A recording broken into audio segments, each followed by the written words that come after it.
Hi, everyone. Welcome back to another episode of Psychology and Spirituality. I'm your host, Marcia Trajano, and today I'm joined by the brilliant and insightful Rafael Rezende. Hi, Rafael. How are you doing? Hi, Marcia. Pretty good. Thank you so much for having me here again. It's a great pleasure and honor. Wonderful, wonderful. It's so good. But just to give you a sense, in the last few episodes, in fact, but specifically the last one, we've been exploring the topic of family dynamics and how they shape our emotional resilience. And I just welcome everyone here today to go into this maybe deep dive session into the challenges and blessings of family life. And today, specifically, we're going to talk about parenting autistic children.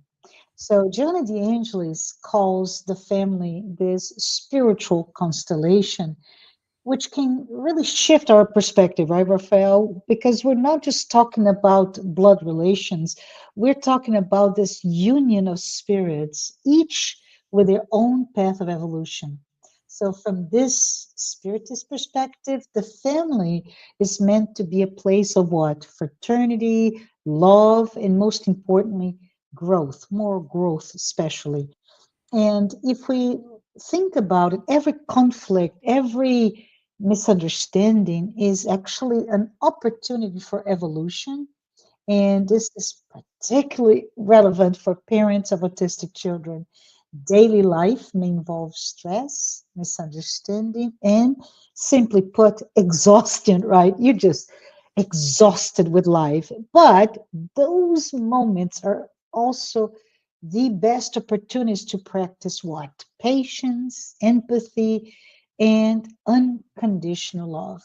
And that brings up our central question for today. How can any family, especially parents of children with autism, navigate conflicts, disturbance while fostering love, understanding, and spiritual growth?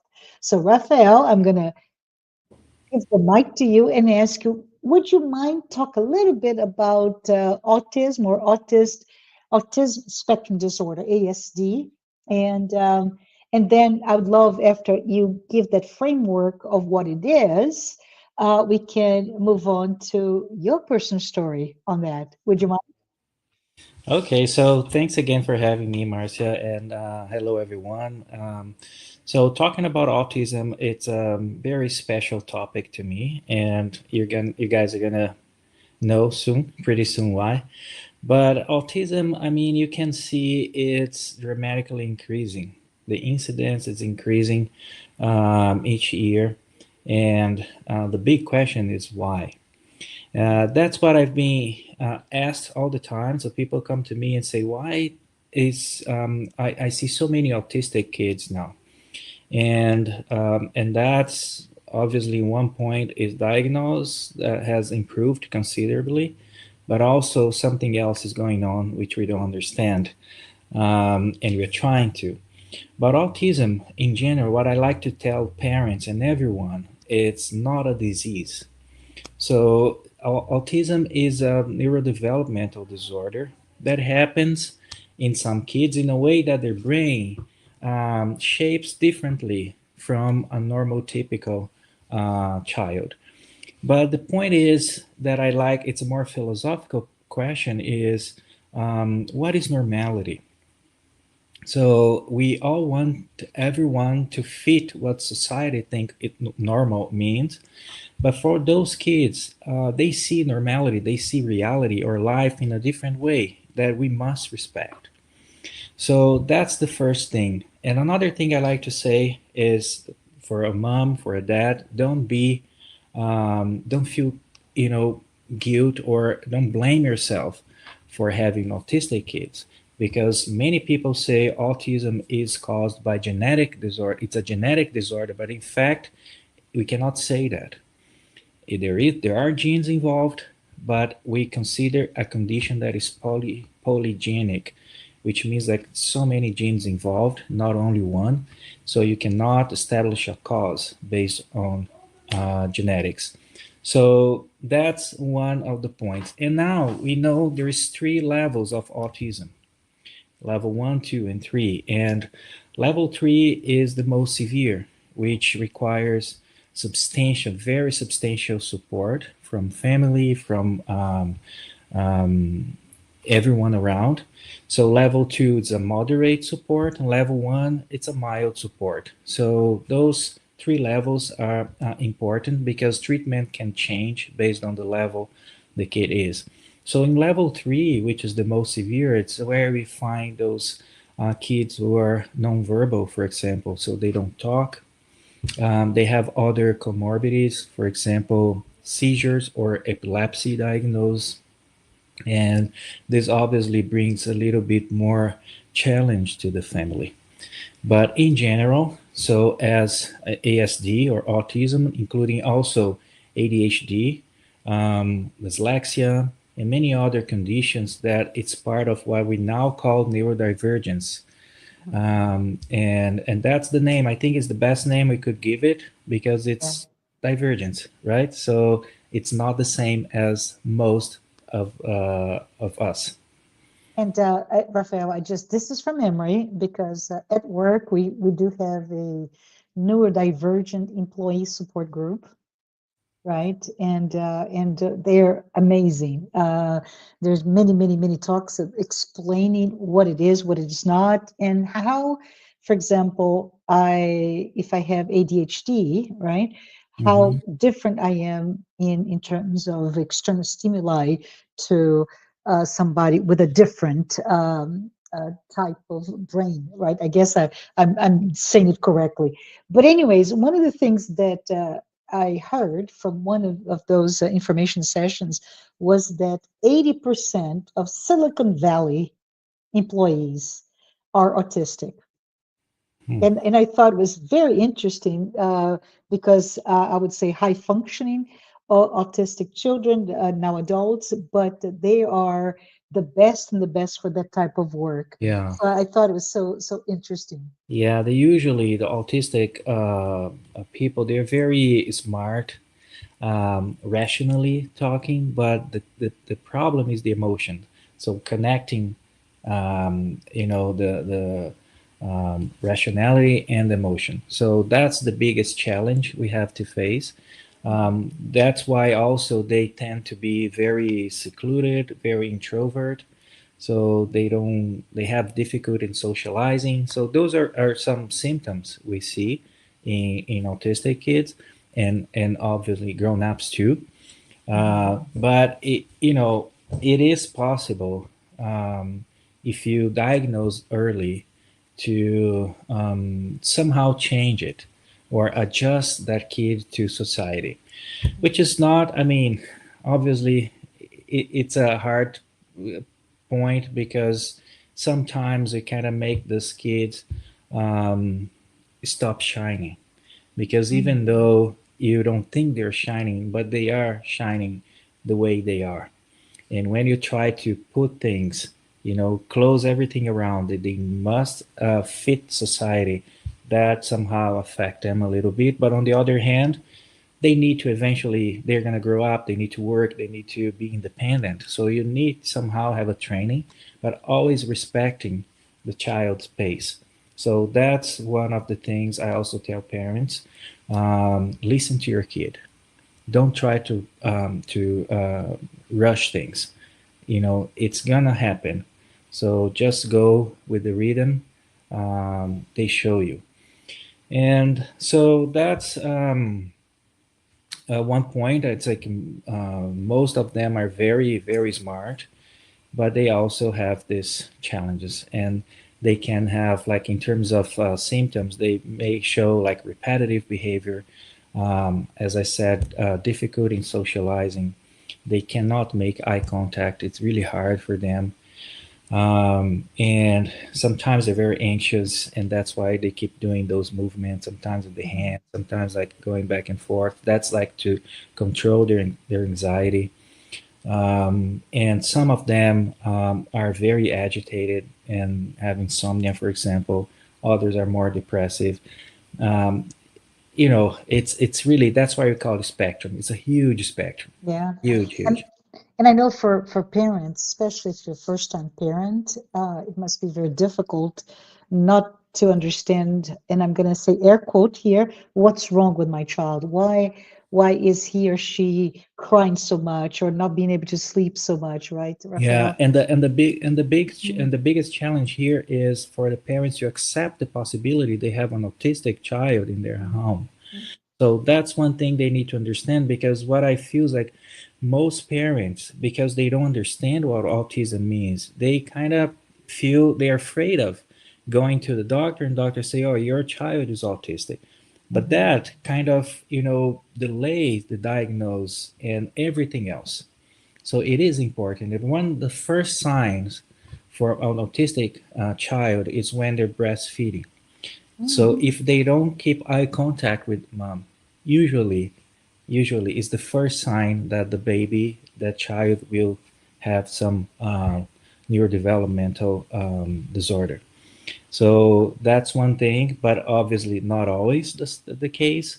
But it's just, don't be afraid of having a child with autism. It's actually a privilege. Yeah, yeah, I want to go with that next, but um, you're saying, go and get a diagnosis of whatever is may be happening to the child. What type of doctor would a parent take their child? So the first one is the pediatrician, of course. Okay. So you go to the pediatrician and explain what you're feeling, explain what you experience at home, because 30-minute, 20-minute visit, it's impossible for the pediatrician to actually diagnose anything. So usually he's not the one who's going to do it. He's going to refer you to another professional who has the ability to diagnose with tests they have. But the first person to go is the child's pediatrician. So that's the first thing, and I'm sure the doctor will be able to direct the parents to the right professional to have a certain and definitive diagnosis. Yeah. So let's just pivot a little bit because you said autism is a very special topic to Yeah. you. So tell us why is it a special topic to you? So you know, my childhood was really challenging as well. So at that time, I was born in the countryside, it's a very small town in Minas Gerais in Brazil, in the early 80s. So at that time, there wasn't any diagnose, especially like in small towns, and nobody had ever heard that word autism. But Mhm. I had many signs and symptoms that, literally I drove my parents crazy. So they didn't know what to do. So I had so many issues, and went to so many doctors, psychologists, therapists, and but they actually, they didn't know what to do. So that was the truth. But there was one point that every autistic person has is some areas usually related to art that you need to somehow find out and stimulate that. In my case, was music. So music actually brought me to life. And after that, I grew up. I had a relatively normal teenagehood and adulthood, like early ages. Everything seemed to be normal. But then, in 2018, I had my kids. So I'm a father of triplets, and two of them actually were eventually diagnosed with autism. And but what the thing that I usually, I mean, I like to say is like the boy. I have two girls and one boy. The boy Lucas, he's the one who had a moderate kind of level 1 to 2 autism, and the other girl was more like a borderline. So they were diagnosed when they were like around 1 year of age, very early, and everything after that, like all the support we have, the ABA, which is the psychological therapy they had, occupational therapy, speech therapy, and everything. So if you look at them today, you pretty much don't tell that they are autistic.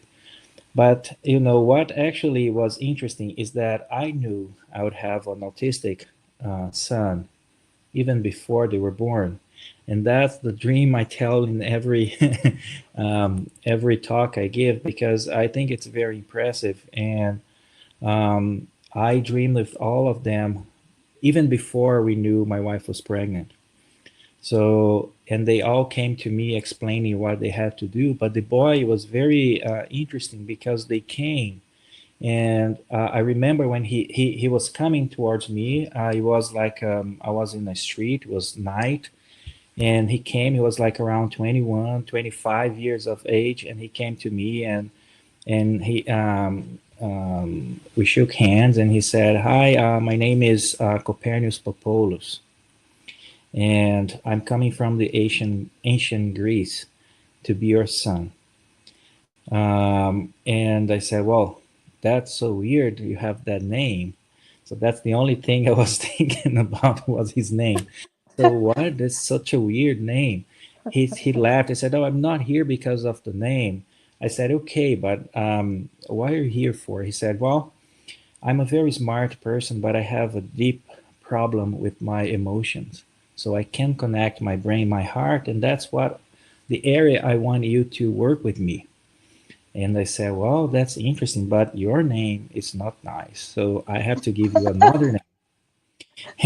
And I said, "Since you're coming from Greece, I'm gonna call you Lucas.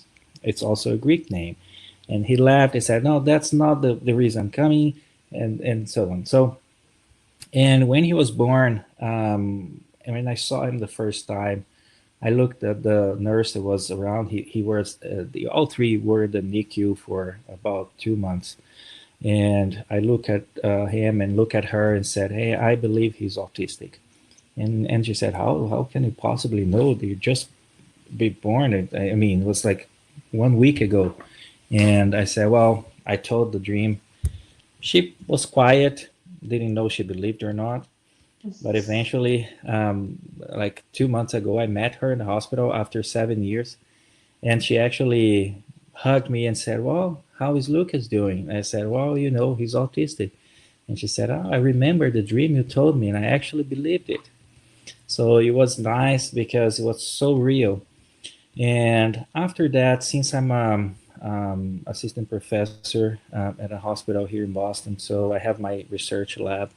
And then I said, why not to start this journey and trying to understand autism?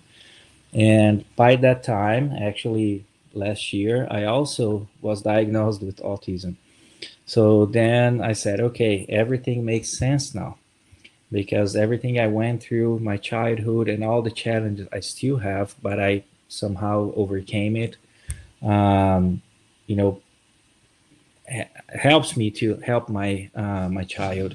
And doing the research is actually something that I could eventually help understand the material or physical cause of autism, because as an spiritist podcast, we know that the core of the problem here is spiritual and not physical. But the medicine, and they don't quite understand that yet, so they need to go for the physical cause too.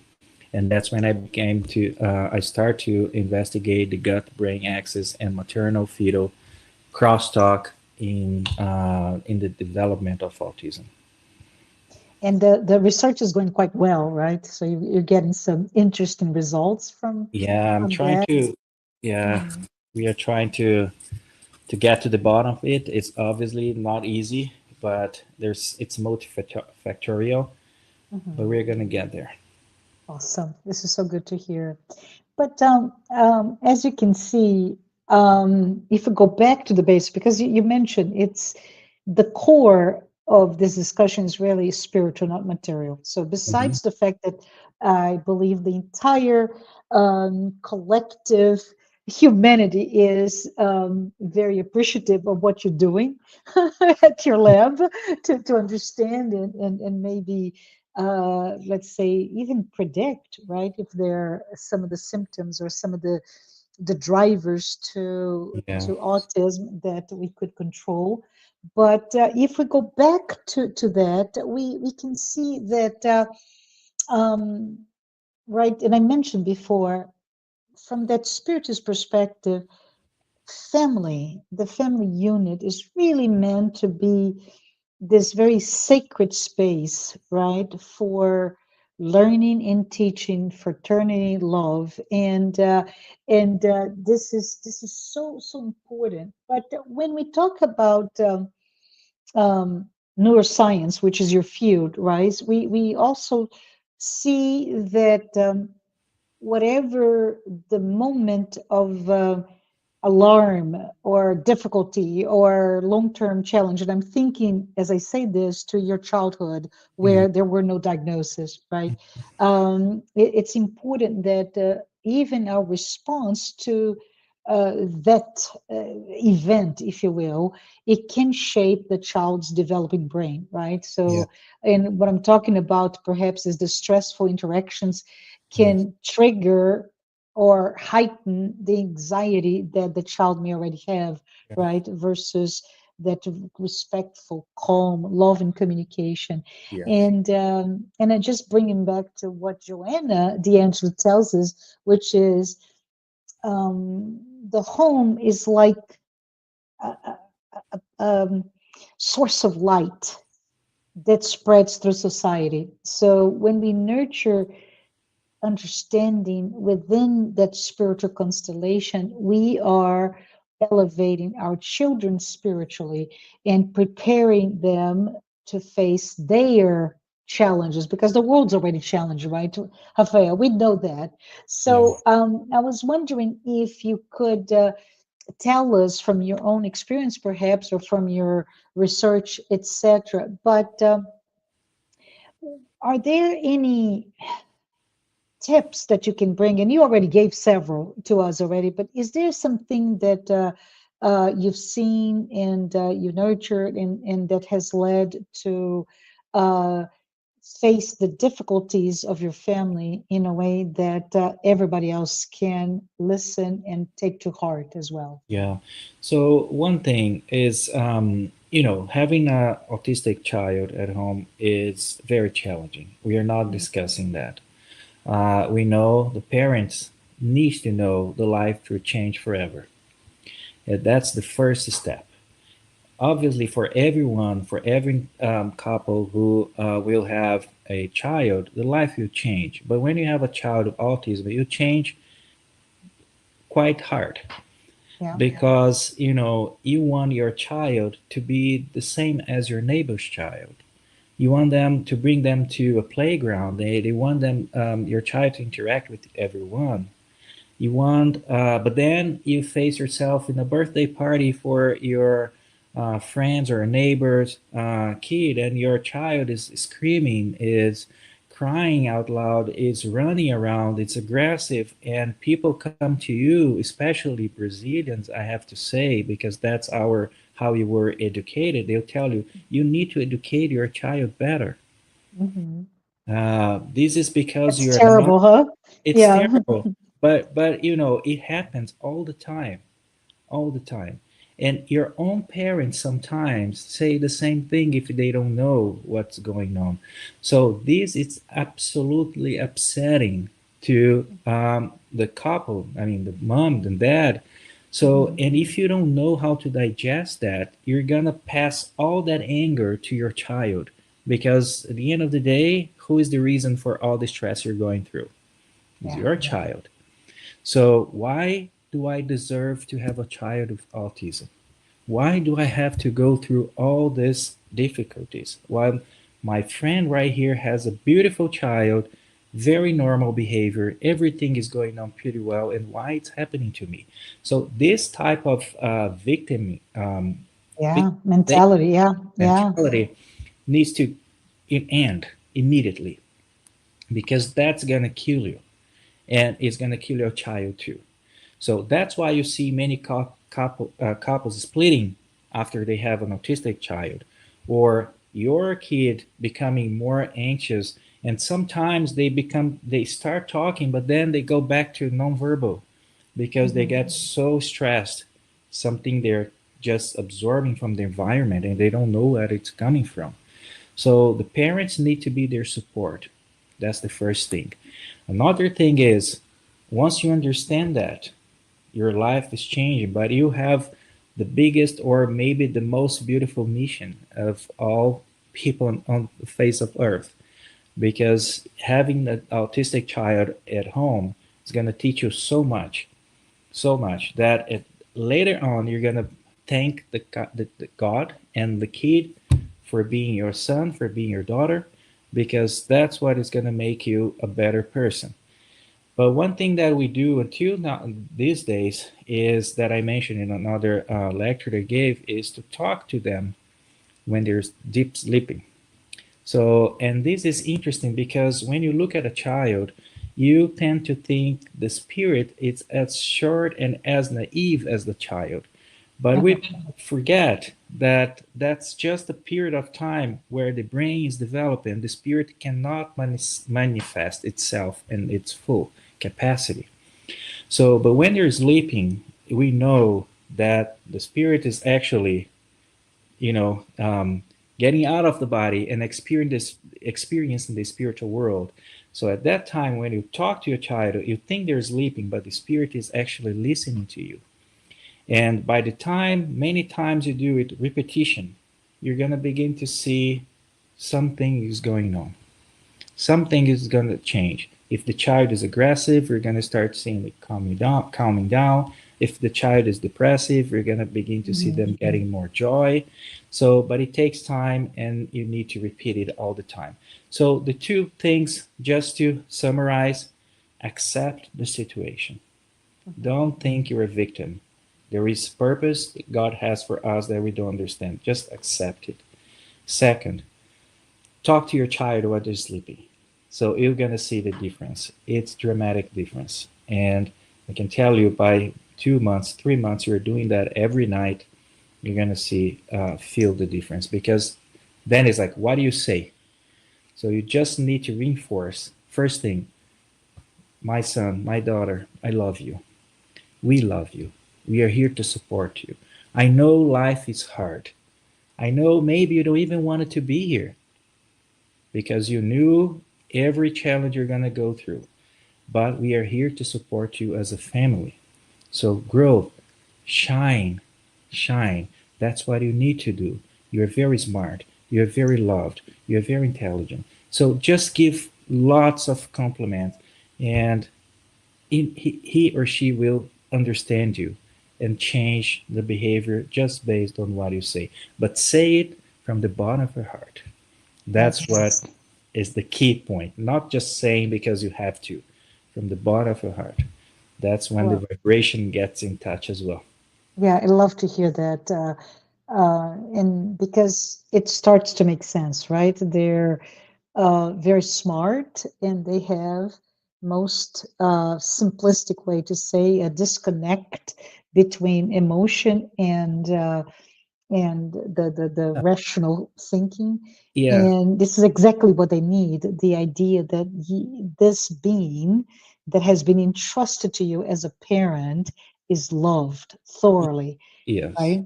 And Yeah, I can tell you, my son, um, he didn't want either me or my wife to even touch him when he was a baby. yeah. Oh my goodness, yeah, So it was very tough because you knew like the repulsion. I mean, he didn't want to be touched. He was so hypersensitive. yeah. But now he is the most, I would say, loving and caring of all three. Mhm. So he says, I love you all the time. He kisses, he hugs.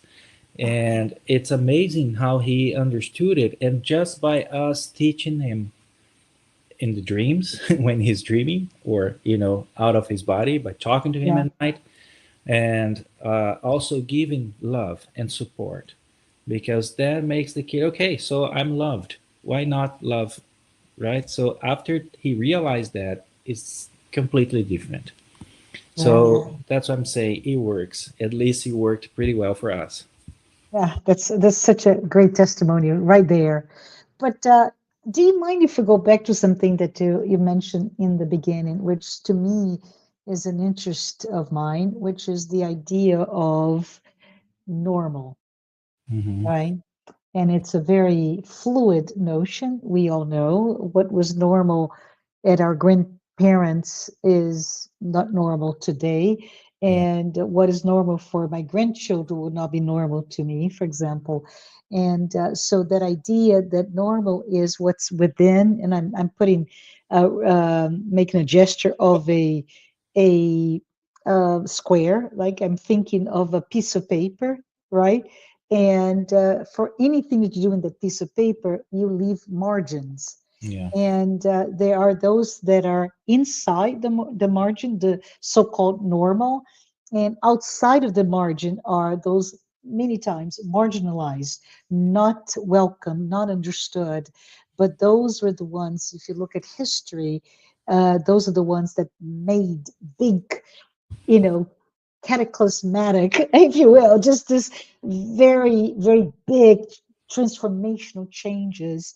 And we can talk about our friend, right? The Swiss uh, therapist, psychiatrist, therapist, called Gustav Jung, who many people could not understand him for a while, but he did exactly what he needed to do to bring the beauty of Jungian um, Psychology. framework. Yeah. Yeah, the Jungian psychology. Yes. So I'm thinking, do you mind talking a little bit about understanding? Because perhaps you who are here with us today may not have an autistic child, but may have a child with a different situation, right?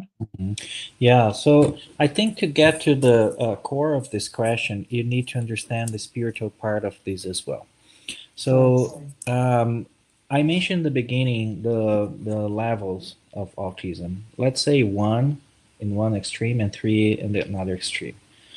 So maybe my answer is going to be a little bit long, but I want to get to the point to understand And we have how, time. Go ahead. yeah, how you can change this concept of normality.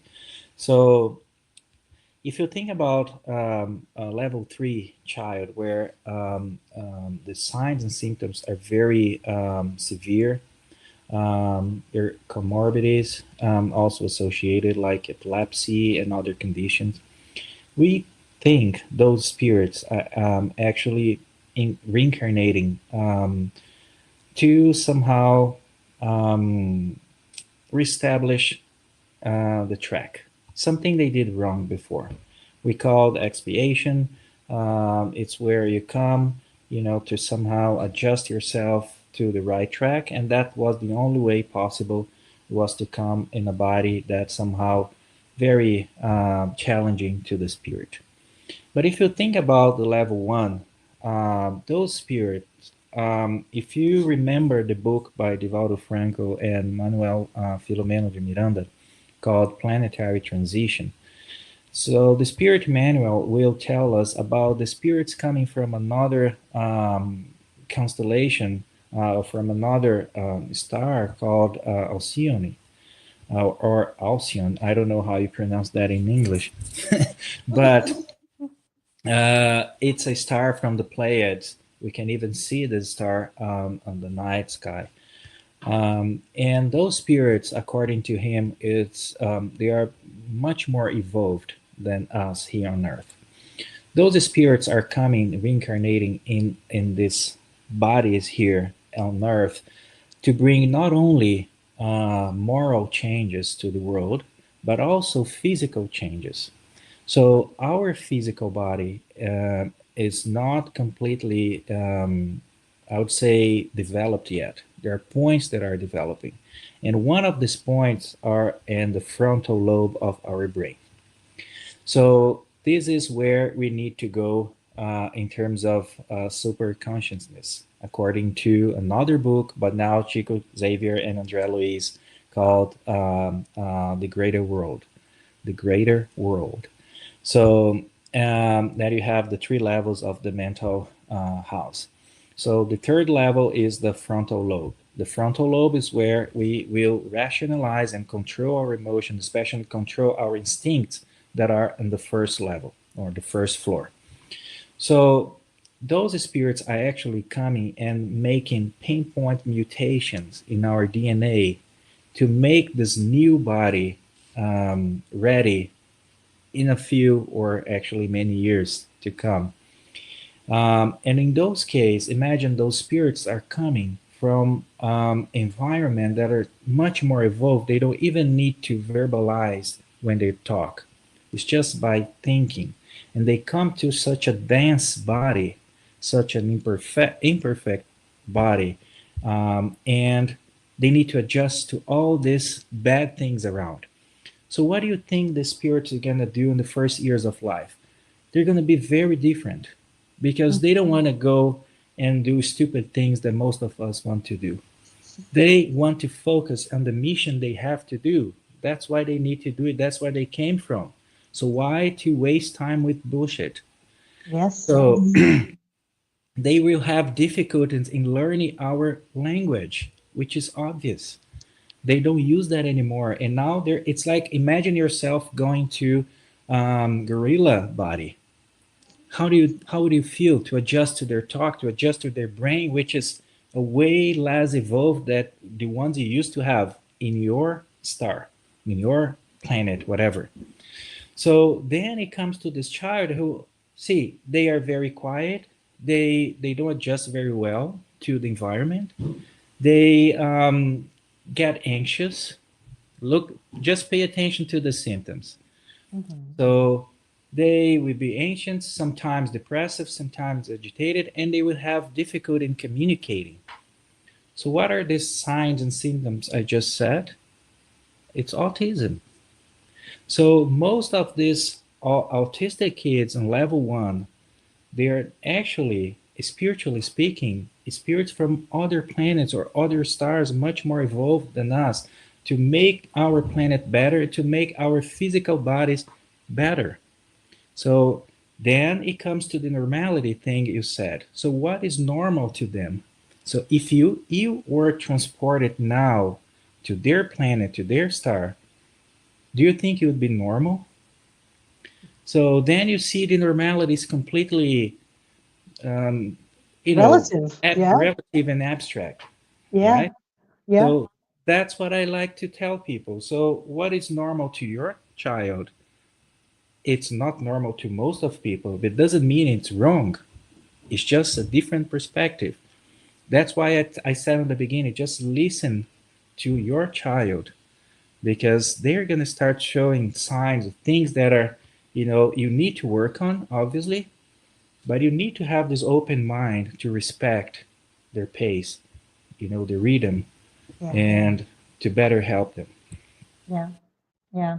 I love it what you're saying, right? Look at we are all like ice, the ice crystals. We are all different from each other, but those are beautiful little crystals that are very, very unique and beautiful in their own. But I wanted to maybe pivot to something else. Because you provided something quite interesting, Rafael, which is the really looking at the children as spirits, right?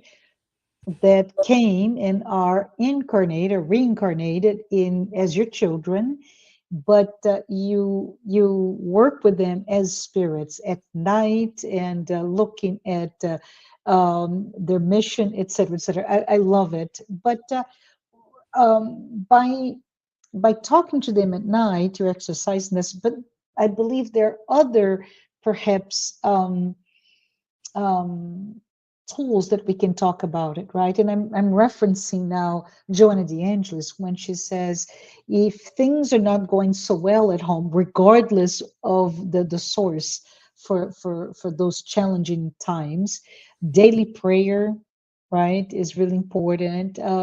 Perhaps reading spiritual texts can also help you, the parent, etc. Are there any other tools in the Spiritist toolkit that you think we could just name here? Gospel at home. Okay. So that's, I would say the most important ones. Obviously, Yeah. the gospel at home, you're gonna do it with your kids and Hmm. in a ludic way to Yeah. make them understand. And as they grow, you can begin to talk, more open about the situations, fear they're Yeah. facing at school, and things like that. Obviously, the evangelization, Yeah. that's bringing the kid to be to the spiritist house and to get in touch with other kids and to get involved. Yeah. So in right, and those are the things I believe will help tremendously to get this child in touch, and not only in terms of learning, but also in terms of vibration. Yeah. That's one of the things. Another point of autistic kids, I wouldn't say most, but a great number of them are also mediums. Ah, So interesting. and they don't understand that. That's another thing because they have this constant contact with the spiritual world, but if the vibration or the symphony is not that great, obviously what kind of spirit to be around, Yeah. and it becomes an obsession. So all these issues that a child may face and will bring even more challenge to the parents. So that's why bringing them to the Spiritist house, or if you're not a Spiritist, maybe you're just listening to this podcast, but you're Catholic or whatever religion you have, Yeah. but Yeah. just try to make a good environment or bring your child to your community or religious community to be around other children and Yeah. share the same type of thoughts and vibrations. That Yeah. help a lot, and keep doing that at home too. So yeah, that's I don't know if you Yeah. want to add anything.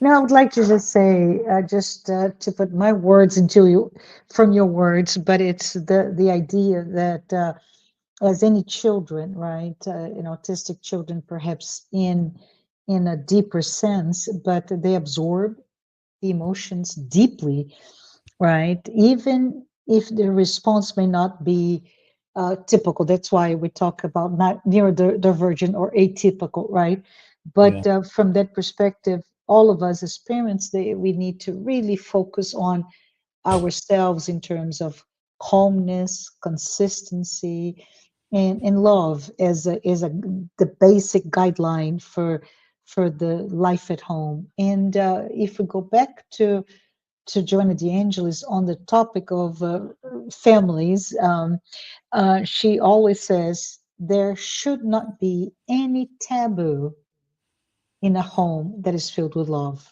right?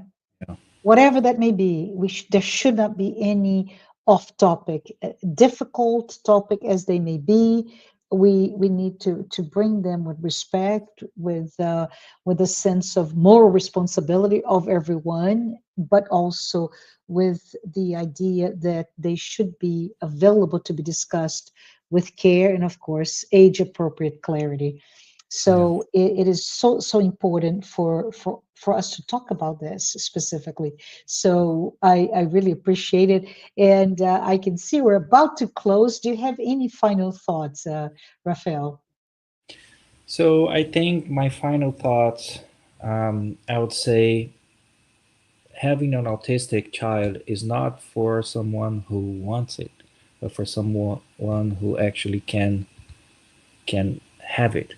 So it's I would say it's a blessing, even though your life is going to be it's going to be challenged a lot, but it is a blessing. The patience and all the understanding I'm having now with my kid and with my son and my daughter, my other daughter too, who's also diagnosed with autism. So it makes you feel you grow, you have a purpose in life. Mhm. So another thing is, again, don't blame yourself for having a child with autism. It's not your fault. There's all like a purpose and work together in family to make this a better life for everyone. And keep Jesus in mind always, always, because that's the most important thing. And that's why bring your kid to your church, do the gospel at home, or whatever religious actions or things you want to do. Keep talking about Jesus, keep talking about the good things, keep stimulating your child to telling them they're smart, they're strong, we're going to face this challenge together, and just leave it up. I think that's the point. Enjoy it, because it's a very unique life. You have to enjoy it. Love it. Let's enjoy the ride, right? Yeah. But just to summarize before close, right?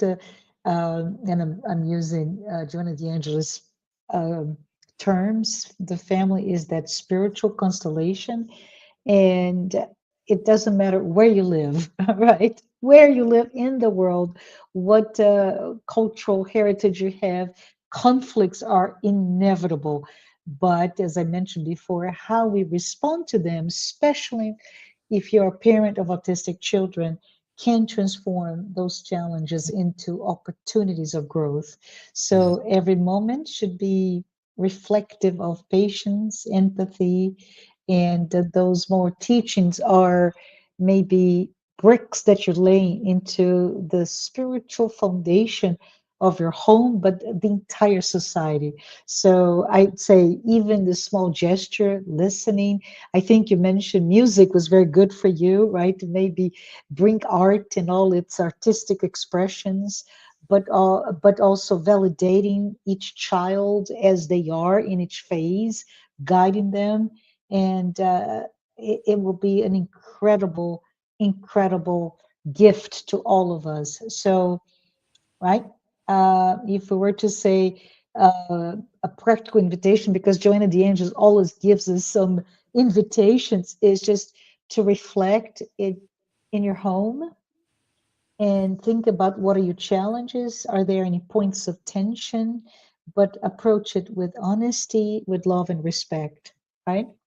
But I want to say thank you, Rafael. Thank you so much for sharing your journey with us today. And for all of you who are here with us, if this is the first time you're listening to our program, please note that Psychology and Spirituality weekly talks are based on the works by Joanna de Ângelis.